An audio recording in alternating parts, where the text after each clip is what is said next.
Government has developed a solid track record of failing to consult with and listening to Albertans. We saw it with Bill 6 and we're seeing it now with the job-killing carbon tax. This government is continuing to attack hard-working Albertans and their families with the coal phase-out. To the Premier, thousands of Albertans will be out of the work, their families' economic viability put at risk because of the coal phase-out. Have you been in contact with the hardest-hit communities like Hannah, and what will you actually do to replace the good mortgage-paying jobs they have today once your government rips them out of their hands? Good question. Honourable Premier. Well, thank you very much, Mr. Speaker. I think the first thing to understand is that the coal phase-outs that would occur between now and 2030 were already going to happen because of the federal government regulations put in by the former Conservative government. So that's the first thing to keep in mind. That being said, our minister will be reaching out and consulting with workers and also with communities about how to do this with a just transition, to help retrain into renewable energy in some cases, to look at pension things, that kind of thing. So we're taking a very open mind to this because we're very committed to ensuring that we support a just transition away from coal to clean renewable energy for everybody's benefit, Mr.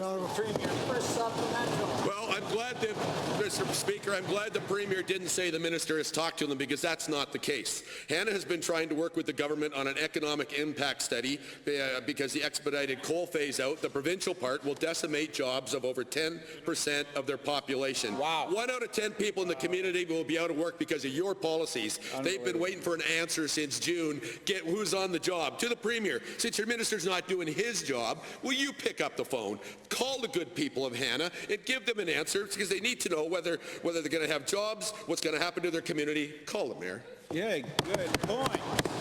Honourable Premier. Well, thank you very much, Mr. Speaker. As the member may or may not know, the government has actually engaged in a great deal of work to talk about the way in which we would go through a payout, and also how we would negotiate the payout with the companies, and the degree to which the companies would also work with the communities and the workers to make sure that they are justly transitioned. So that work is ongoing. There will be more to say about it in the very near future, and as well, the minister will be out working with the communities once the coal transition part has been negotiated in the very near future, Mr. Speaker.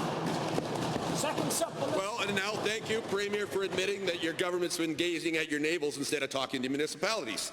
We know the government got a report about a month ago that they paid over $500,000 to get recommendations on the coal phase-out, but you haven't told the municipalities. To the Premier, you're sitting on Terry Boston's coal phase-out report. Albertans are in the dark. They don't know whether they're going to lose their homes. They don't know whether they're going to lose their jobs. They don't know whether they're going to have a community. When are you going to actually get on the phone, talk to Albertans? They're the ones that matter, not your NDP inner circle. Honourable Premier. Mr. Speaker, the report that the member opposite references is a report that shows that is the foundation of the negotiations that are underway with the coal companies, Mr. Speaker. And once those negotiations, you know, the kinds of negotiations that the members opposite suggest that we should do to ensure investor stability and confidence, once those negotiations are completed in good faith, we will then move on to make sure that the outcome of those negotiations are supported, and also that the impact on communities and workers, if they are not addressed through those negotiations, will be additionally supported, Mr. Speaker.